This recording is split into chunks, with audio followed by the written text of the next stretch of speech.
অন্যায়ের সঙ্গে যদি উনি আপোষ না করতেন তাহলে এই যে বেকার যুবক ছেলে মেয়েদের রাস্তার পাশে বসে আছে চাকরির জন্য হত্যে দিয়ে তাদের রাস্তার পাশে বসতে হতো না। তৃণমূল কংগ্রেসের নেতা হয়েছেন অথচ কোনো প্রকার অন্যায় করেন এরকম লোক খুঁজে পাওয়া খুব দুষ্কর। ডক্টর এসপি সিনহা তিনি জেলে, পার্থ চট্টোপাধ্যায় তিনি জেলে, তাহলে মমতা বন্দ্যোপাধ্যায়ের কোথায় যাওয়া উচিত?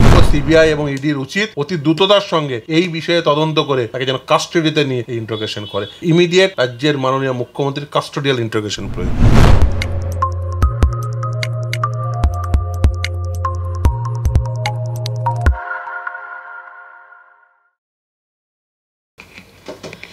এই যে মমতা বন্দ্যোপাধ্যায় বলেছেন উনি ভাত রুটি খেয়ে থাকবেন তবু অন্যায়ের সঙ্গে আপোষ করবেন না, এই বিষয়টি আপনি কিভাবে দেখছেন? এক হাস্যকর কথা। দেখুন, অন্যায়ের সঙ্গে যদি উনি আপোষ না করতেন তাহলে এই যে বেকার যুবক ছেলে মেয়েদের রাস্তার পাশে বসে আছে চাকরির জন্য হত্যে দিয়ে তাদের রাস্তার পাশে বসতে হতো না। উনি যদি অন্যায়ের সঙ্গে আপোষ না করতেন তাহলে এই রাজ্যে শাহজাহান, শওকত এরা তৈরি হতো না, জেসিবি তৈরি হতো না, জয়ন্ত সিং তৈরি হতো না। এই রাজ্যে যদি তিনি অন্যায়ের সঙ্গে আপোষ না করতেন তাহলে বালি চুরি, কয়লা চুরি, গরু চুরি, চাকরি চুরি হতো না। দেখুন, তৃণমূল কংগ্রেস এবং অন্যায়, তৃণমূল কংগ্রেস এবং চুরি এগুলো সমার্থক হয়ে গেছে। তৃণমূল কংগ্রেস করেন, তৃণমূল কংগ্রেসের নেতা হয়েছেন অথচ কোনো প্রকার অন্যায় করেন এরকম লোক খুঁজে পাওয়া খুব দুষ্কর। তৃণমূল কংগ্রেস অন্যায়, চুরি, দুর্নীতি, দুষ্কৃতি এগুলো প্রায় সমার্থক শব্দে রূপান্তর ঘটেছে। বাংলার মানুষ আর এই চুরি বা দুষ্কর্ম বা দুর্নীতি এই শব্দ ব্যবহার হলেই না বাংলার মানুষের মনে প্রথমে যে কথা আসে তৃণমূল কংগ্রেস। ফলে তৃণমূল কংগ্রেস আর অন্যায় এই দুটো সমার্থক হওয়ার ফলে বাংলার মানুষের কাছে এটা নতুন করে আর উনি যাই বলুন না কেন বাংলার মানুষের কাছে এই বিশ্বাস উনি দিতে পারবেন না।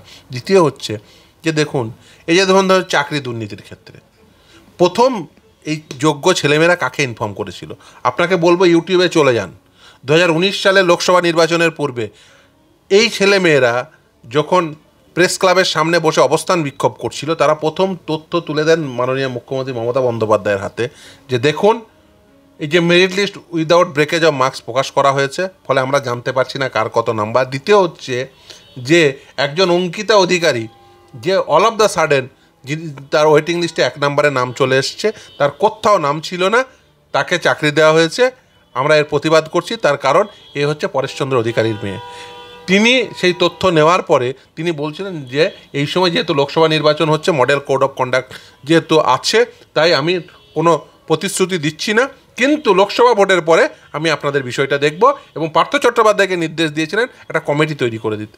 এখন সেই কমিটির যিনি মাথা ডক্টর এসপি সিনহা তিনি জেলে, যিনি তৈরি করে দিয়েছিলেন, যাকে নির্দেশ দিয়েছিলেন পার্থ চট্টোপাধ্যায় তিনি জেলে, তাহলে মমতা বন্দ্যোপাধ্যায়ের কোথায় যাওয়া উচিত? যার নির্দেশে এটা তৈরি হলো। এই মমতা বন্দ্যোপাধ্যায় সমস্ত কিছু জানার পরে সেই অঙ্কিতা অধিকারীর বাবা পরেশচন্দ্র অধিকারীকে কি করেছিলেন? শিক্ষা প্রতিমন্ত্রী তৈরি করেছিলেন। ফলে মমতা বন্দ্যোপাধ্যায় জানার পরে তিনি শুধু ধামাচাপা দেন তাই নয়, যে অন্যায় করেছে, যে অন্যায়কারী তাকে পুরস্কৃত করেন। ঘটেছে পরেশচন্দ্র অধিকারীর সঙ্গে, ঘটেছে অঙ্কিতা অধিকারীর সঙ্গে। রিসেন্টলি জানেন অঙ্কিতা অধিকারী তিনি দলের পদ পেয়েছেন। পরেশচন্দ্র অধিকারী তিনি এই তথ্য জানার পরে তাকে শিক্ষা প্রতিমন্ত্রী বানানো হয়েছিল। আদালত সিবিআই তদন্তের নির্দেশ দিয়েছিল, তার ফলে 2 দিন ধরে তাকে পাওয়া যাচ্ছিল না। আলটিমেট তার চাকরি গেছে। পরেশচন্দ্র অধিকারী তিনি এখন নেই, কিন্তু তাকে তো বানানো হয়েছিল ওই তথ্য জানার পরেই। মমতা বন্দ্যোপাধ্যায় বলতে পারবেন ক্যামেরার সামনে দাঁড়িয়ে যে তিনি এই তথ্য জানতেন না, 2019 সালে তাকে এই তথ্য তার হাতে তুলে দেওয়া হয়নি? আমি বলবো সিবিআই এবং ইডির উচিত অতি দ্রুততার সঙ্গে এই বিষয়ে তদন্ত করে মুখ্যমন্ত্রীর বক্তব্য সেটা নথিভুক্ত করা এবং সেই বক্তব্য নেওয়ার সময় তাকে যেন কাস্টডিতে নিয়ে এই ইন্টারোগেশন করে। ইমিডিয়েট রাজ্যের মাননীয় মুখ্যমন্ত্রীর কাস্টোডিয়াল ইন্টারোগেশন প্রয়োজন। এবার একটুখানি বাংলাদেশের প্রসঙ্গে আসি। জাস্ট কিছুদিন আগেই আমাদের মুখ্যমন্ত্রী বলেছেন প্রতিবেশী দেশের মানুষকে তিনি পশ্চিমবঙ্গে আশ্রয় দিতে চান। এক্ষেত্রে কি আপনার মনে হয় না যেখানে আমাদের দেশের মানুষের আমাদের রাজ্যে এত আশ্রয়, বাসস্থান এবং চাকরি নেই, সেখানে উনি বাইরের দেশ থেকে কি করে এনে তাদেরকে আশ্রয় দেবেন? তারা খাবেন কি? দেখুন, আমাদের দেশে সংবিধানে নির্দিষ্টভাবে বর্ণিত আছে রাজ্যের অধিকার কী, কেন্দ্রের অধিকার কী, রাজ্য কোন বিষয়ে আইন তৈরি করতে পারে, কেন্দ্র কোন বিষয়ে আইন তৈরি করতে পারে, এবং সেই নিয়ে নির্দিষ্টভাবে লিস্টও আছে। ইউনিয়ন লিস্ট, স্টেট লিস্ট এবং কনকারেন্ট লিস্ট, কোন বিষয়ে কে আইন তৈরি করতে পারেন। এই যে সিটিজেনশিপ দেওয়া, নাগরিকত্ব দেওয়া, সেটা কিন্তু রাজ্যের বিষয় নয়। অঙ্গরাজ্যের মুখ্যমন্ত্রী হিসাবে আপনি কখনোই কে নাগরিকত্ব পাবে কে নাগরিকত্ব পাবে না এটা ডিটারমিন করতে পারেন না। দ্বিতীয় হচ্ছে যে এটা অত্যন্ত দুর্ভাগ্যজনক যে ভারতবর্ষের যে পররাষ্ট্র নীতি, সেই পররাষ্ট্র নীতি নিয়ে রাজ্যের একটি অঙ্গরাজ্যের মুখ্যমন্ত্রী তিনি বক্তব্য রাখছেন। নিশ্চিতভাবে তার পলিটিক্যাল বক্তব্য কিছু থাকতে পারে, কিন্তু তিনি যখন প্রশাসনিক পদে বসে আছেন তাকে এই রাষ্ট্রের পররাষ্ট্রনীতি, এই রাষ্ট্রের যে সিটিজেনশিপ অ্যাক্ট রয়েছে সেই পুরো বিষয়টিকে মাথায় রেখে তার মন্তব্য করা উচিত। কিন্তু দুর্ভাগ্য হলেও সত্য, মমতা বন্দ্যোপাধ্যায়ের এই সমস্ত মাথায় রেখে বক্তব্য রাখাটা তার বোধহয় যে রাজনৈতিক শিক্ষা দীক্ষা, তার যে রাজনৈতিক সংস্কৃতি, তার যে প্রশাসনিক দক্ষতা, সেটার সঙ্গে সাযুজ্যপূর্ণ নয়। তার অকর্মণ্যতা এবং অদক্ষতার জন্যই, তার প্রশাসনিক অদক্ষতা, তার রাজনৈতিক অদক্ষতার জন্য রাজ্যের আজকে এই অবস্থা। আজকে তিনি যেটা তার বিষয় নয় সেই নিয়ে তিনি মন্তব্য করেন, অথচ যেটা তার বিষয় সেটা নিয়ে তিনি নিশ্চুপ থাকেন।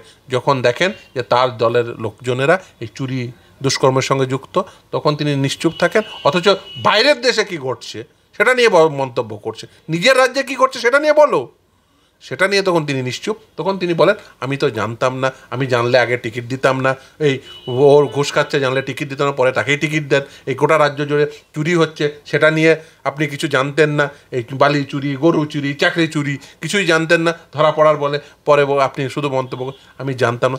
আসছেন কিসের জন্য? আপনি মুখ্যমন্ত্রী, আপনার প্রশাসনিক এই পরিমাণ অদক্ষতার জন্যই তো আজকে রাজ্যের এই অবস্থা। আপনি আবার বাইরের রাষ্ট্রে কী ঘটছে সেটা নিয়ে মন্তব্য করতে যাচ্ছেন। বাংলাদেশে ছাত্র আন্দোলন কার্যত সন্ত্রাসবাদী ভূমিকা নিয়েছে।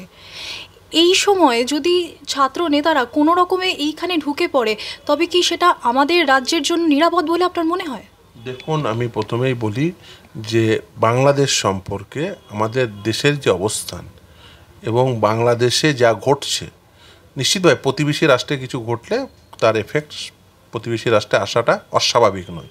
কিন্তু আপনাকে বুঝতে হবে যে এই দেশের পররাষ্ট্রনীতি কী। আপনাকে বুঝতে হবে যে আপনি অন্য একটি দেশে ঘটা একটি ঘটনার কোনো প্রকার যোগসূত্র এই দেশে তৈরি করতে পারেন না, বা মন্তব্য করাটাও সমীচীন হবে না। যদি সেই তার ফলে পাশের রাষ্ট্রে কোনো প্রকার এফেক্ট পড়ে, তাহলে কিন্তু দুটো দেশের সম্পর্ক যে কোনো সময় বিনষ্ট হতে পারে। ফলে সেই সমস্ত কথাবার্তা বলার ক্ষেত্রে আপনাকে আরও অনেক বেশি সাবধানী হতে হয়। আর বিশেষ করে যখন আপনি মুখ্যমন্ত্রীর মতো পদে আসীন আছেন, বা কোনো সাংবাদিক পদে আসীন থাকেন, বা কোনো গুরুত্বপূর্ণ পদে থাকেন, তখন এই যে মন্তব্য করার ক্ষেত্রে আপনাকে আরও বেশি চিন্তাশীল হতে হয়। কিন্তু দুর্ভাগ্য হলেও সত্য, এদের কাছ থেকে আপনি চিন্তা, চেতনা, যুক্তিবোধ এগুলো আশা করাটা সমীচীন নয়। ফলে এদের কাছ থেকে আশাও করা যায় না। কিন্তু আপনাকে এটা বুঝতে হবে যে পাশের প্রতিবেশী রাষ্ট্রে আপনার যে কোনো প্রকার মন্তব্য, বা আপনার প্রশাসনিক অদক্ষতা, বা আপনার বলতে পারেন যে আপনার ধরুন সে হতে পারে যে ধরুন মানে বর্ডারের ক্ষেত্রে বর্ডারে কোনো প্রকার শিথিলতা, বা বর্ডারিং স্টেটের কোনো প্রকার শিথিলতা, বা বর্ডারিং স্টেটে যারা প্রশাসন চালাচ্ছে তাদের কোনো প্রকার শিথিলতা, সেটা যাতে কোনোভাবেই বাইরের রাষ্ট্রের সঙ্গে কোনো প্রকার বৈরিতা না তৈরি করে, সেটা দেখা কিন্তু যে কোনো প্রশাসনিক গুরুত্বপূর্ণ পদে বসে থাকা প্রত্যেক ব্যক্তির কাজ বলে আমি মনে করি। শেষ প্রশ্ন, বাংলাদেশের এই যে মানুষদেরকে বলছেন উনি আশ্রয় দেবেন, এর পেছনে কি অন্য কোনো কারণ আছে বলে আপনি মনে করছেন? থাকাটা অস্বাভাবিক নয়। ভোট ব্যাংকের পলিটিক্স হতে পারে, রাজনৈতিক কারণে হতে পারে, বা হতে পারে যে এই রাজ্যে তো প্রায়শই এই নির্বাচন পর্বে যে সন্ত্রাস চলে, সেই সন্ত্রাসের সহায়ক শক্তি খুঁজতে পারেন, হতে পারে রাজনৈতিক কারণে সেই সহায়ক শক্তি খোঁজার চেষ্টা হতে পারে যে কিছু মানুষজনকে নিজের মধ্যে ঢুকিয়ে নিয়ে সেটা ওই ভোট ব্যাংকের পলিটিক্স করা। এই ভোট ব্যাংকের পলিটিক্স আছে, দুষ্কর্ম আছে, প্রশাসনিক শিথিলতা দিয়ে সেই দুষ্কর্মের পথকে প্রশস্ত করা হতে পারে। সেটা যিনি মন্তব্য করেছেন তিনি সব থেকে ভালো বলতে পারবেন। আমি মনে করি এই বিষয়ে কেন্দ্রের ভূমিকা থাকা অত্যন্ত জরুরি, এবং কেন্দ্রকে উপযুক্ত ভূমিকা পালন করতে হবে। সেটা যদি না করতে পারেন তাহলে কিন্তু যে কোনো প্রকার পরিস্থিতি তৈরি হতে পারে, এবং সেই জন্য তার প্রস্তুতিও নিয়ে রাখতে হবে। এবং আমি মনে করি কেন্দ্রের উচিত যে কোনো প্রকার অবস্থা তৈরি হোক না কেন সেটাকে মোকাবেলা করা, এবং যদি কেউ প্রতিবেশী রাষ্ট্রে ঘটে যাওয়া কোনো ঘটনার ফলে কেউ বেনিফিট নেওয়ার চেষ্টা করে সেটা যাতে প্রতিহত করা যায় তার জন্য সমস্ত রকম ব্যবস্থা করা উচিত বলে আমি মনে করি।